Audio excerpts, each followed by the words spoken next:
The subject of artificial intelligence and data ethics is one of the great questions of the age. The technologies have now reached a point where we're seeing the big tech companies encroaching more and more on different aspects of human life, and actually are beginning to influence and shape the very essence of what it means to be human.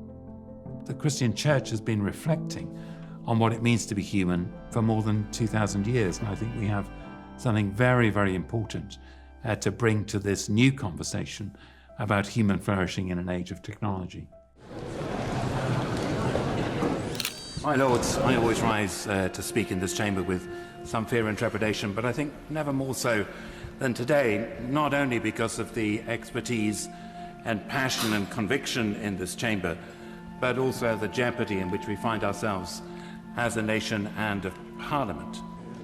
I'm one of the bishops who sits in the House of Lords in the United Kingdom, and the chance came to be involved in a House of Lords Select Committee inquiry into artificial intelligence. The Templeton World Charity Foundation grant supports research on artificial intelligence and data ethics and science-related questions. There are lots of different definitions of artificial intelligence, but I find the definition of broad and narrow helpful. Alexa, how many feet in a mile? 1 mile equals 5,280 feet. Broad general artificial intelligence, the rise of conscious machines. Hello, Hal, do you read me? Affirmative, Dave. I read you. Open the pod bay doors, Hal. And I suppose what kept me awake at night was the idea of intelligent machines which would take over the world, the stuff of science fiction. But what then began to keep me awake at night and intrigue me was the rise of narrow artificial intelligence, the way AI is being used now in all kinds of ways, sometimes regulated, sometimes not very well regulated. And that seems to me to present a clear and present danger to the flourishing of human life. Human flourishing for me means to have conditions in which human beings live creatively and purposefully and well, form good relationships founded on principles of justice and fairness and equity, able to work and get a return for their living and practice freedom of faith. Obviously, as a Christian, human flourishing is also about engagement with God and with Christ.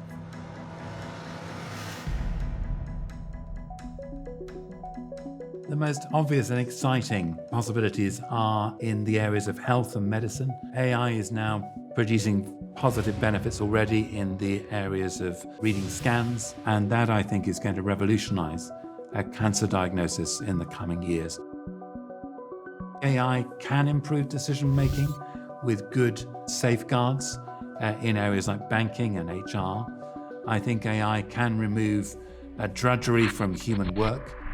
These are really profoundly helpful tools for the future of humanity, but they must remain tools which humans govern and control and direct, rather than being in the hands of either totalitarian governments or huge companies. I think there's a need to balance ethics and innovation. The idea is not to inhibit innovation in any way, but to have innovation which benefits people. I think one very, very big issue is the future of work and what the future of work is going to be, both with increased automation and the fact that the economic effects of increased automation are going to fall very unevenly across the population. So a great many call center jobs and warehousing, distribution jobs will be automated. So the economic questions are really significant.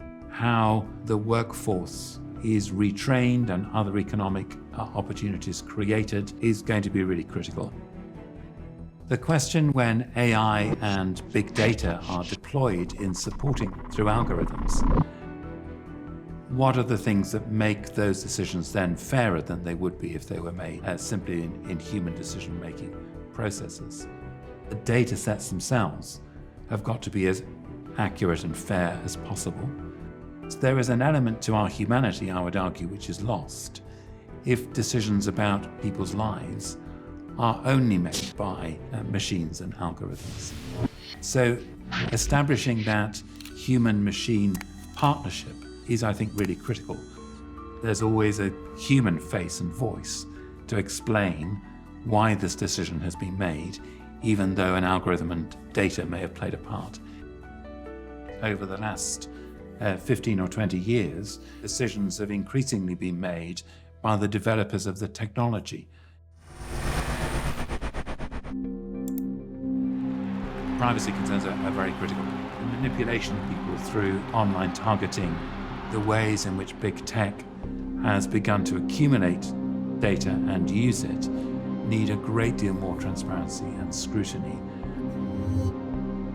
And also the effect of that on actual behavior, not least voting patterns and the way that undercuts our democracy.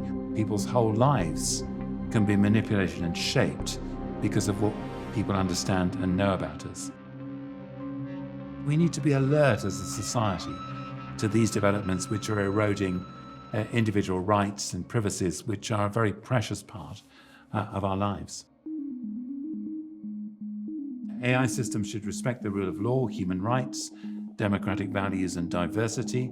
I think we're finding some practical good steps forward to regulate and govern the use of these technologies properly, which will encourage their use, but which will also mitigate their harms.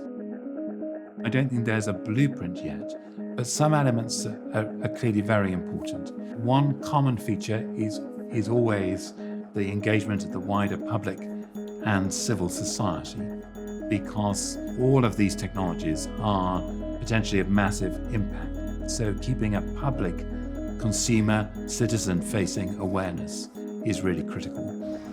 A second is to have some representation from science and technology, because obviously that's essential to know what is possible and what isn't, and what the key choices are. And the third would be tapping into a broader and deeper ethical tradition from philosophy, from the faith communities, the ethical resources which underpin our democratic institutions, ensuring that the ethical regulation is not simply a set of fig leaves. There has never been a greater need for a renewal of what it means to be human, and for the irrigation of the desert, which flows from a fresh vision. I think the church has a really important role as a voice for a distinctive ethical tradition which has shaped much of the way the world is. And it's those traditions about faith and justice and love and human dignity which I think need to be brought by the church into the debate around artificial intelligence.